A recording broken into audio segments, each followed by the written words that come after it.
Hola, ¿cómo están? Sean bienvenidos a un nuevo video. El mundo de la literatura es tan fantástico, tan rico y tan culto, que nos permite comprender lo que hay a nuestro alrededor, lo que podemos ver. Nos ayuda también a comprender lo que no podemos ver. Y en distintas ocasiones, lo que ni siquiera, hasta que leemos, somos capaces de imaginar. En este vasto y tan esplendoroso mundo existen diversos autores de distintas lenguas que han dejado huella, que nos han marcado con su gran trabajo. Está J.K. Rowling, Anne Rice, Stephen King, Gabriel García Márquez, Mary Shelley, Susan Collins, Bram Stoker, Tolkien, Howard Philip Lovecraft, George Martin, entre tantos otros.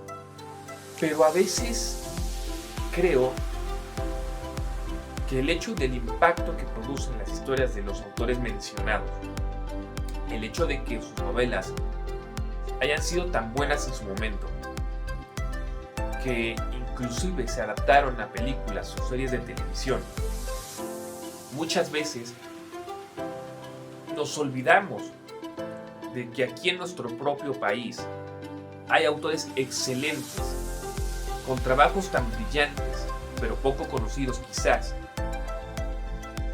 que no tenemos alternativa y debemos voltear a ver lo que hay fuera de nuestro núcleo.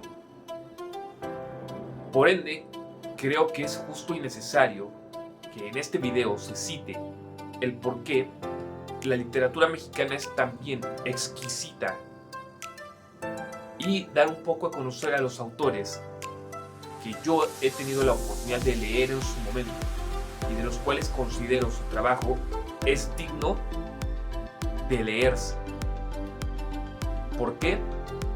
Ya lo verán un poco más adelante, pero sí quiero enfatizar el hecho de que este video tiene el propósito, más que nada, como lo dije ya hace un par de años, hacer que leas, que explores, que cultives esa bonita cabeza tuya y que con ello veas los grandes beneficios que representan para la vida el hábito de la lectura. Primero y principal, hablemos un poco sobre la diferencia entre la literatura de habla inglesa y la literatura de habla hispana. Como habrán notado, la mayoría de los autores que mencioné al principio de este video son autores de habla inglesa.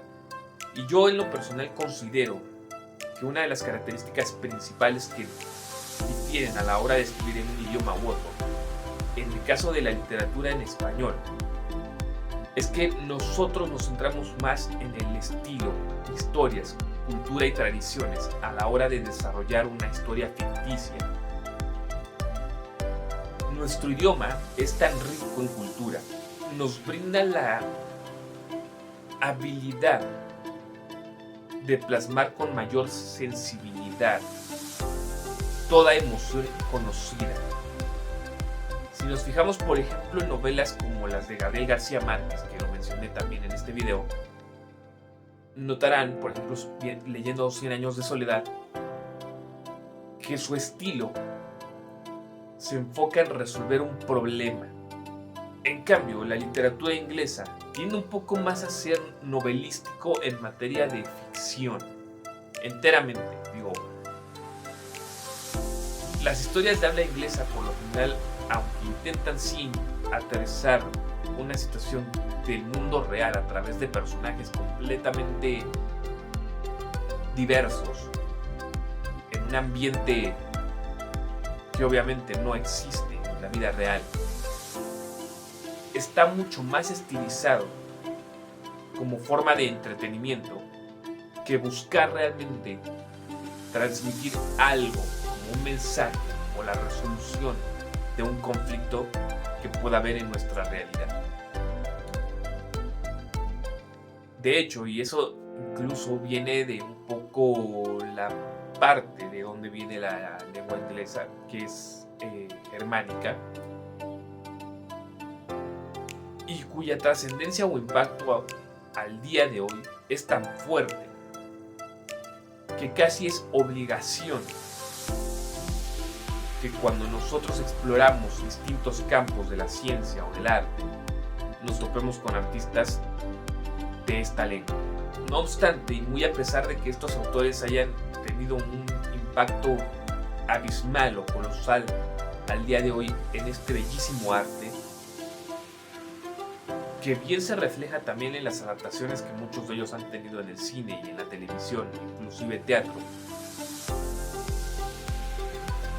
nos dejan quizás con un nudo en la garganta cuando volteamos de este lado del mundo, es decir, hacia Latinoamérica, y nos fijamos en los trabajos que hay, los autores que existen, que han podido llegar a esos mismos niveles. Quizás no con adaptaciones de sus historias, pero sí finalmente con su trabajo original, que son los libros. Una de las cuestiones que considero que han sido importantes a la hora de mostrar nuestro nivel dentro de este campo ha sido efectivamente el idioma. No obstante, y esto es enteramente subjetivo porque efectivamente ha habido autores de habla español que han podido impactar con su trabajo, no solamente aquí, sino en el resto del mundo, los hay y por montones. Y justamente ya mencionamos a uno de ellos, que es Gabriel García Márquez. Ahora bien, vayamos de lleno con la literatura mexicana. La literatura de nuestro país ha tenido una influencia importante a nivel mundial porque hemos abordado con varios de nuestros autores más conocidos, llámese Octavio Paz, Carlos Fuentes o incluso Juan Rulfo, que son tres de los pilares literarios más importantes de nuestro país, que no solamente globalizaron el contexto social de México a través de sus historias con el mundo, son muy importantes y son lectores que yo particularmente recomiendo porque en sus trabajos abordan temas como justicia social, desigualdad, pobreza, que son problemas que hoy en la actualidad se siguen suscitando y que lamentablemente no se han trabajado para poder resolverse. Actualmente, la literatura contemporánea ha ganado gran visibilidad gracias a nuevas narrativas que exploran las voces indígenas y que se ha visto beneficiada por la era digital, los medios sociales, que enaltecen o ayudan a que justamente uno como lector, como audiencia, como espectador, conozca estos trabajos y nos enteremos todavía más de lo rica que es nuestra historia, hablando particularmente de México.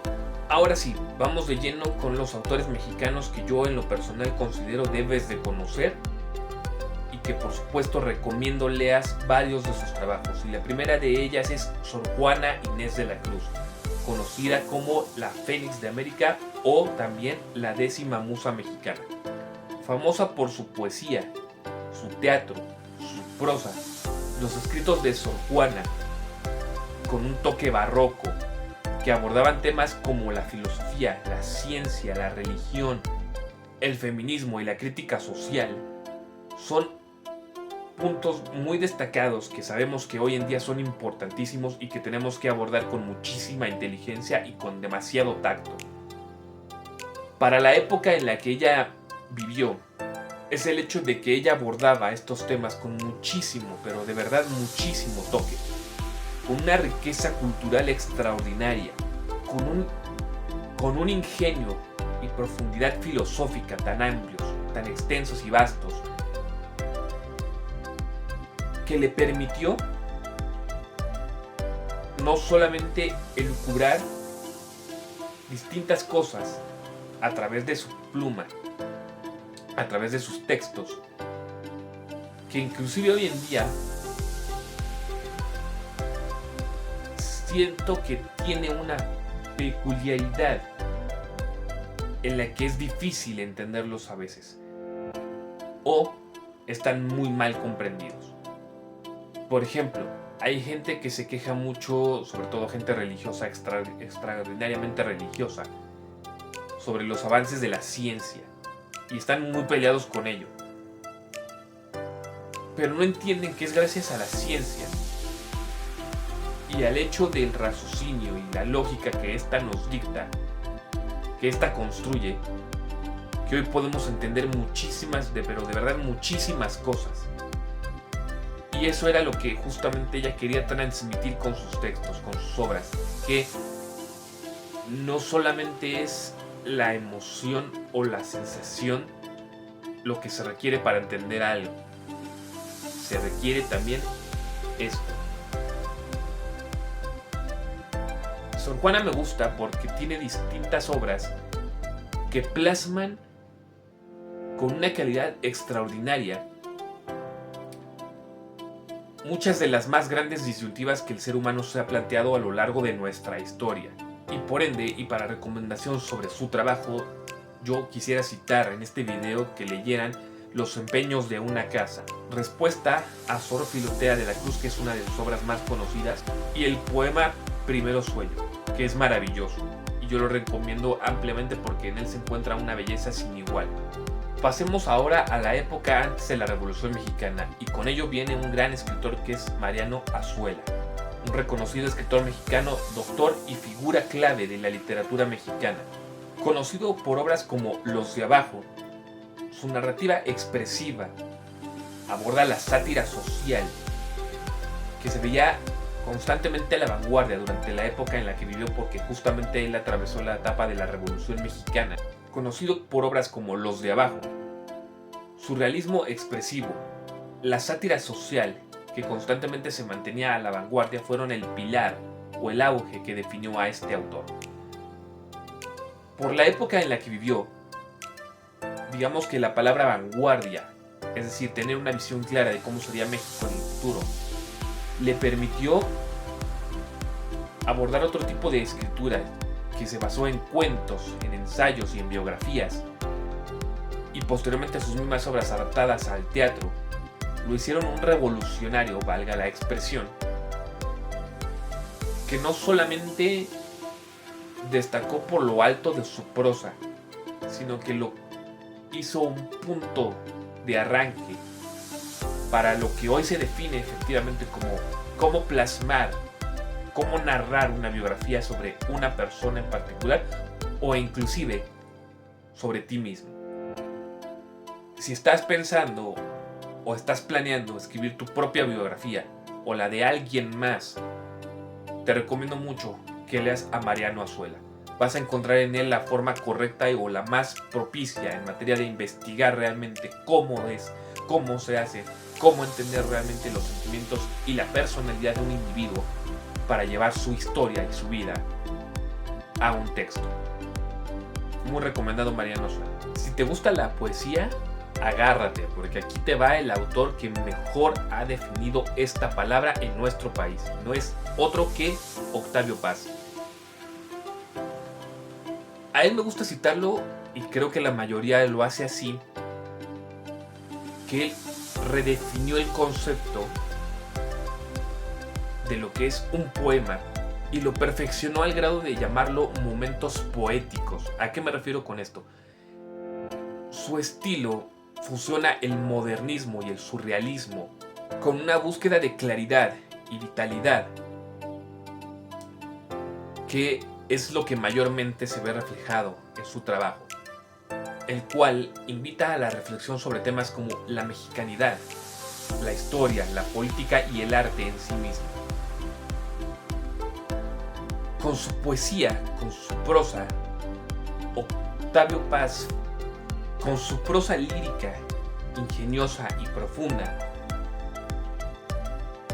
él formó momentos poéticos, como ya lo dije, que no solamente eran simples poemas, era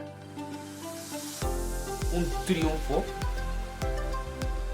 de la literatura sobre lo que es expresar emociones, cualquiera que fuese.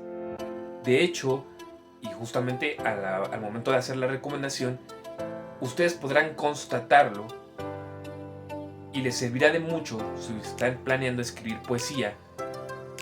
No importa cuál sea el tipo de poema que ustedes manejen, pero Octavio Paz es un gran referente sobre el cual pueden no solamente aprender, sino inspirarse también para crearlos. Particularmente recomiendo Águila o Sol, Luna Silvestre y Libertad bajo palabra. Muy buenos. No solamente trabajó poesía, también hizo ensayos y exploró otros géneros como el teatro. En materia de ensayos, El laberinto de la soledad es para mí el mejor de su todo amplio historial, y otro que recomiendo es El arco y la lira. Se aprende muchísimo con Octavio Paz sobre estructura, sobre cómo debe de estar realmente compuesto un poema, porque no solamente es rimar por rimar, sino que debe de tener una profundidad realmente artística y expresiva, que profundice con su prosa y que explique de cierta forma un tema o una emoción. Octavio Paz es el gran maestro en ese campo. La siguiente autora considero que es muy importante mencionarla. ¿Por qué? Porque no solamente es una mezcla de todos los autores ya mencionados hasta el momento, es decir, no solamente trabajó poemas, no solamente hizo ensayos, no solamente trabajó novelas, sino que también fue periodista y es una de las grandes precursoras del pensamiento feminista. Y no se trata de otra más que de Rosario Castellanos. Esta autora, como dije, periodista, se caracterizó más que nada por su sencillez y su estilo coloquial a la hora de expresar una idea. Ella abordó mucho justamente el tema del feminismo, la opresión hacia las mujeres en su época, la marginación social, que era un tema que a ella le preocupaba mucho y sobre la cual abordó muchos de sus proyectos. La realidad con esta autora, más allá de que para mí fue una gran visionaria y fue una persona sumamente valiente al abordar un tema que es muy complejo y que a la fecha de hoy lo sigue siendo, es el hecho de que ella nos da una de las más grandes lecciones, de la cual muchas veces o la olvidamos o simplemente no queremos que esté presente en nuestras vidas. Y es que para hablar realmente de algo, en este caso un tema social, ya sea el feminismo, ya sea la homofobia, el racismo, la xenofobia o cualquier otro tema de ese particular género que se les ocurra, es que hay que entender muy bien el contexto. Hay que ser lo suficientemente humanos, lo suficientemente inteligentes y lo suficientemente educados para expresar y abordarlo de la manera correcta.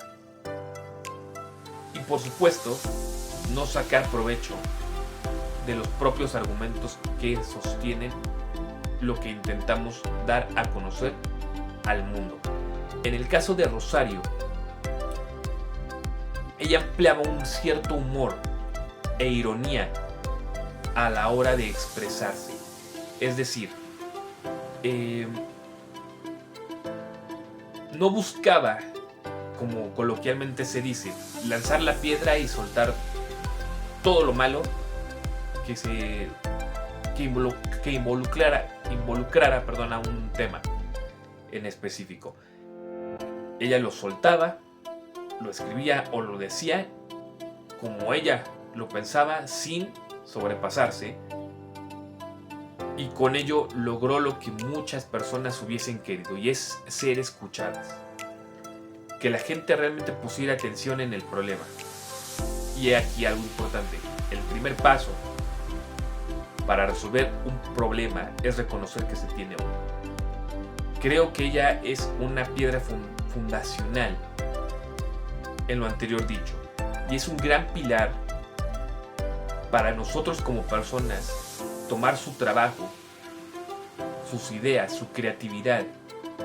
Y es más, hasta el hecho de que ella era sumamente directa, lo que justamente refleja su sencillez al escribir, que nosotros como seres humanos debemos de saber comprender cuando algo está mal, aceptar errores, tener la suficiente inteligencia y valor para decir, chin, me equivoqué, sí, gracias por decirme, está bien, en lugar de causar todavía más problemas. Rosario Castellanos es para mí una autora excepcional, pero más que nada es una mujer digna de admirarse por su gran valor, por su tenacidad, por su trabajo y por su preocupación referente a este tipo de problemas, de conflictos que hoy en día lamentablemente siguen existiendo. La recomiendo mucho.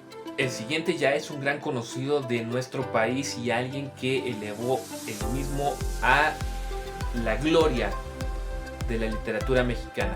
Y esto no es exageración, es simplemente, en lo que a mi parecer refiere, uno de los grandes maestros de este magnífico campo, y es Juan Rulfo. Con obras como El llano en llamas o Pedro Páramo, que de hecho ya tuvo una adaptación en la forma de una película para Netflix, su estilo coloquial, abordando temas como la soledad, la tristeza, la muerte,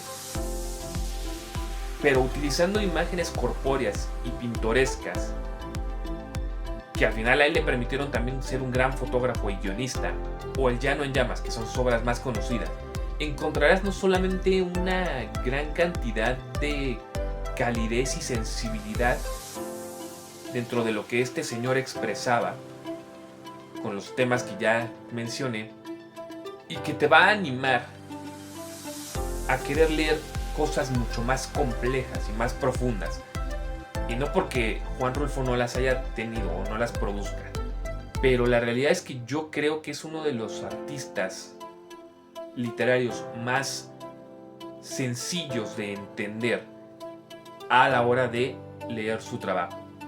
Una de las cosas que creo que lo definía es que su estilo seco, por así decirlo, le permitió presentar a narradores o narraciones con cierta visión infantil de los hechos. Y digamos que esa era como una especie de estrategia para amarrar al lector, para engancharlo y que efectivamente continuase leyendo la historia. Muy efectiva de hecho esa estrategia, porque es como cuando haces la introducción de un video, ¿no? O sea, ya sea en este canal o en cualquier otro, tus 5 segundos de introducción, a lo mucho 6, 7, 8 tal vez, tienen que ser lo suficientemente atractivo para enganchar al espectador y que termine de ver tu trabajo. En el caso de Juan Rulfo eso se traduce justamente a esto: empezar de manera muy suave y amena una historia para que el lector efectivamente se quede y continúe leyendo hasta el final. Particularmente me gusta este autor porque aborda temas complejos, temas que a diario, creo yo, nos cuestionamos, temas como la muerte, como la desesperanza, la soledad, con una melancolía que pega, porque finalmente son temas complicados, no solamente de hablar, sino de sentir. Yo hace mucho tiempo, cuando empecé a escribir pequeños textos, pequeños poemas durante mi época de la preparatoria, quise intentar abordar este tipo de cuestionamientos porque estaba justamente en una época en mi vida en la que te llegan un montón de cosas, de emociones, de ideas, y que muchas veces no sabes cómo bajarlas e interpretarlas al hablar. Entonces a mí me funcionó mucho el acercarme un poco a este autor, a leer sus obras, y con ello empezar a dilucidar un poco más o a tratar de entender la complejidad de estos aspectos de la vida y darles un cierto significado. Y digo cierto significado porque muchas veces me costaba trabajo expresarlo adecuadamente. Conforme fui avanzando, y creo que a la fecha del de hoy me falta por mejorar algunas cuestiones, pero creo que lo que a este autor ha sembrado en nuestro país, en el mundo de la literatura, alrededor del mundo, y por supuesto siendo tal vez sin quererlo un maestro para futuros autores, es un gran mérito, y por ello creo que Juan Rulfo tiene su merecido lugar en este video. Sé que probablemente muchos de ustedes estaban esperando esto y aquí está. El autor de autores en México, el maestro Carlos Fuentes. Conocido por su estilo experimental y su compromiso social y estético, a Carlos le debemos el hecho de que abordó temas universales como el amor y la muerte, viéndolos o haciéndolos ver a través de historias profundas en sus novelas o en sus ensayos, que hacen que uno como latino se dé cuenta de que nuestra historia no ha sido del todo buena, que efectivamente hemos sufrido, que hemos sido víctimas, sí, pero que a raíz de ello debemos ser más reflexivos y no justificar quizás que el hecho de que la historia no nos haya tratado bien y que al día de hoy siga siendo así no significa que en el futuro no podamos ser mejores. Creo que yo, al menos en Carlos Fuentes y en sus trabajos, veo una oportunidad. Veo a un hombre que le habló no solamente a su país, en este caso México, sino que le habló a un continente, a países hermanos, a través de sus textos, para decirnos: alcen la voz. Latinoamérica es grande, hagámosla mejor. Que lo que ocurrió en el pasado no dicte lo que va a suceder en el futuro. Temas como la justicia, como política, fueron también abordados por el autor con la intención de mostrarle al mundo, o en este caso, lo grave que puede llegar a ser un conflicto si a este se le permite seguir operando, eventualmente hacerse cada vez más grande. Por ende, yo creo que Carlos Fuentes es no solamente un gran escritor, sino que también fue una persona sumamente reflexiva, alguien que pensaba y trabajaba con mucha intención de mejorar la calidad de vida de sus allegados, de sus personas, de todo el país prácticamente, a raíz de su propio trabajo. Su obra, o sus obras mejor dicho, reflejan una visión que se vio construida a través de los viajes que realizó por Europa y por América, y que le permitieron desarrollar personajes extraordinarios con los cuales contar historias fascinantes, a los que se les atribuyen dos cosas en mi perspectiva. Una es calidad y valor, vamos a considerarlo como una sola, calidad y valor. Y dos, trascendencia, impacto. ¿Qué estoy haciendo bien ahora que pueda mejorarlo mañana? Un poco de lo que cita la filosofía japonesa Kaizen, ¿no? Hoy mejor que ayer, mañana mejor que hoy. Para mí Carlos Fuentes es la definición humana de esa filosofía, la cual transversa justamente en sus personajes, y lo que lo llevó a escribir más de 40 libros, de entre los cuales recomiendo La muerte de Artemio Cruz, Terra Nostra, Gringo Viejo, Aura y La región más transparente. Por todo lo que significó este señor para nuestro país en el campo de la literatura, era obvio y justo que esté mencionado en este video. Si mencionamos también a autores contemporáneos que valen mucho la pena, recomendaría a Elena Poniatowska, Juan Villoro, que ha escrito cuentos y novelas que abordan la identidad y la historia mexicana desde distintas perspectivas, Guadalupe Nettel, que es una multipremiada escritora en el extranjero y que sus temas abordan el misticismo y la identidad, una autora bastante buena. Otro de los autores que me gustaría hacerle una gran mención en este video es a José Luis Trueba Lara, que fue de hecho uno de mis profesores en la universidad. Bueno, al ser mi profesor y obviamente al haber conversado con él, tiene distintos temas en su currículum. Aborda desde temas políticos, sociales, de historia y también con un cierto toque de horror, porque tiene un compendio de libros sobre zombies.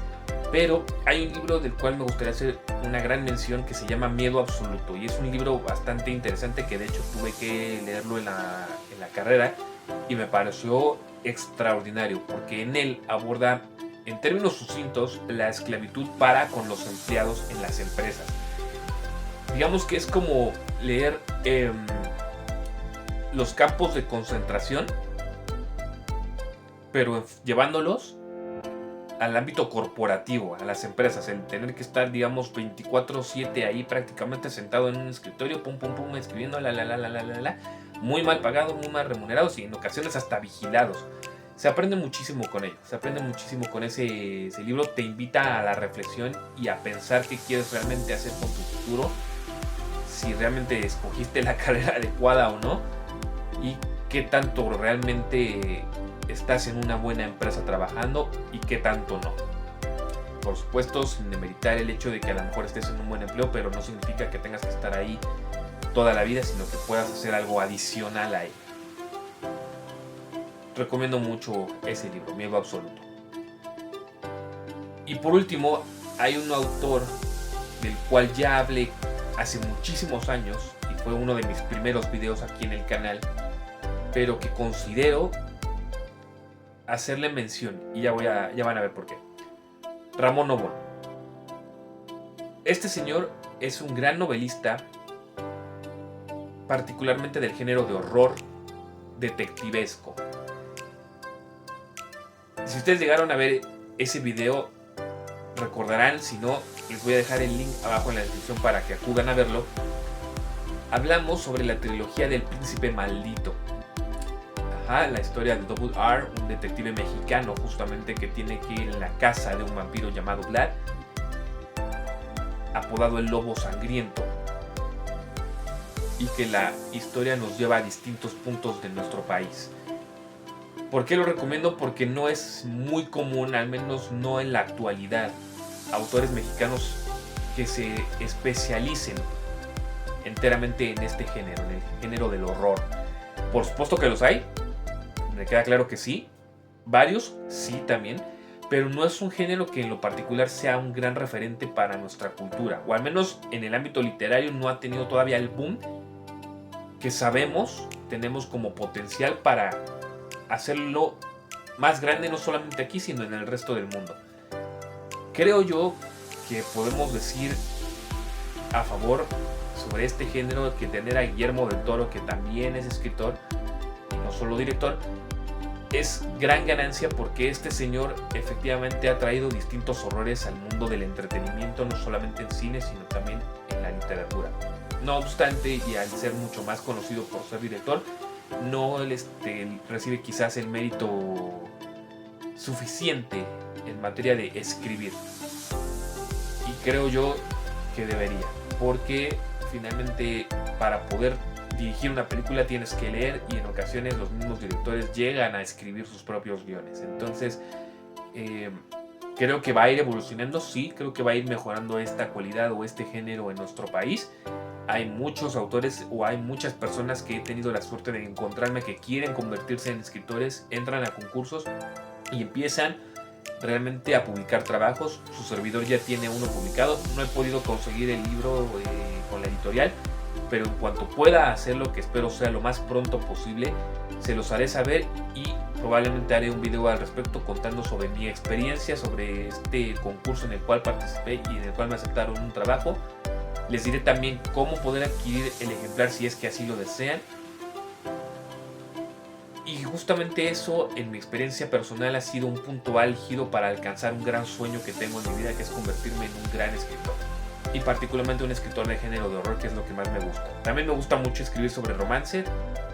Bienvenido el tema del amor en mi persona para poderlo escribir y compartirlo además con ustedes. Si el video te gustó, por favor dale like y compártelo con tus amigos. Suscríbete a este canal para más videos. Añádeme a tus redes sociales para que estemos en contacto. Soy César Deros. Nos vemos la próxima.